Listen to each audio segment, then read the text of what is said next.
Mosusoli masia ya bozalisami na yo kati na motema. Nde lokola bosinga ngai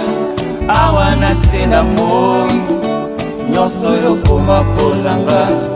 mpe oyo yosala mpona nga. Yango nde motema esopi lokola luyimbo ya lelo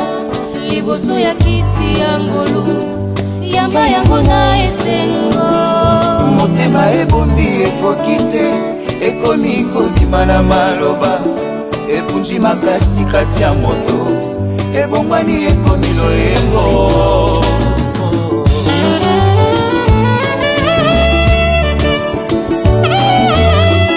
Nabozalisami na yo nazwi esengo, nabungisa utakala.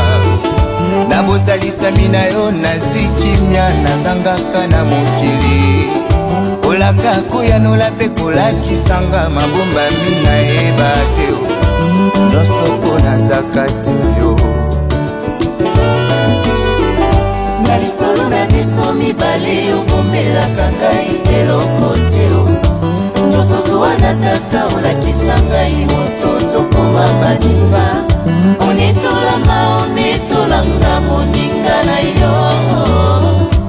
nyonso mpo naza kati na yo. Pesanga kombo ya sika mosantu kati na yo papa nanga, ayondela simba mipona seko nanga, okoma esika bopeni nanga, yonde liloba na bongo nyonso naza kati na yo. Ngai nakoma moto nesengo Yesu Sanga bendele na yo Yesu Masia, Masia nanga Yesu nanga Yaya, opesanga kumbwa sika Yesu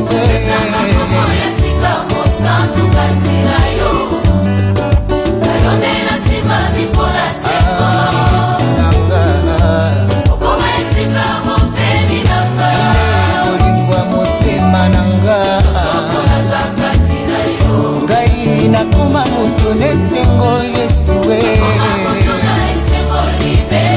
Sanga bendele na yo Yesu Masia, Masia nanga Nzambi nanga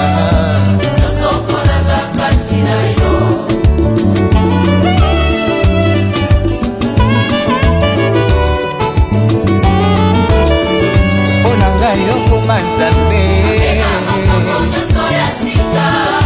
olona elikya ponga na bosana oya na makoki ya kolongola lisumu Nzambe nanga nyonso mpo naza kati na yo yango opesanga kombwa sika Yesu mosantu kati na yo Yesu nanga naza na Nzambe mosusu te ngai nakoma moto nesengo Yesu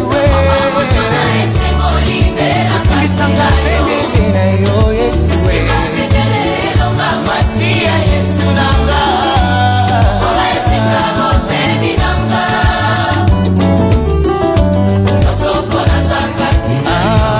nyonso mpo naza kati na yo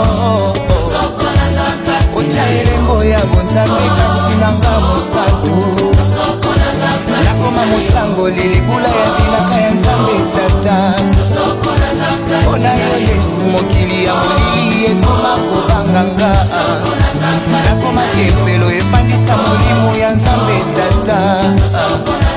bomonanga na mokili ekoma ya moleki nzela nyonso nakosala ekosimba mpo naza nde moko nami esengo ya Nzambe ekoma makasi nanga mosantu bongo bilembo ako Nzambe memanga nepimelo ya likolo uta okota kati nanga nakoma moyenge bene yaya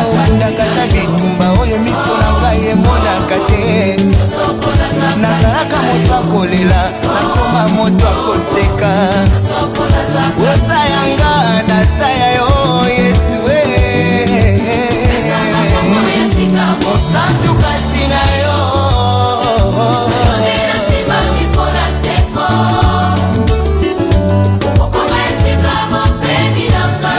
makasi ya motema nanga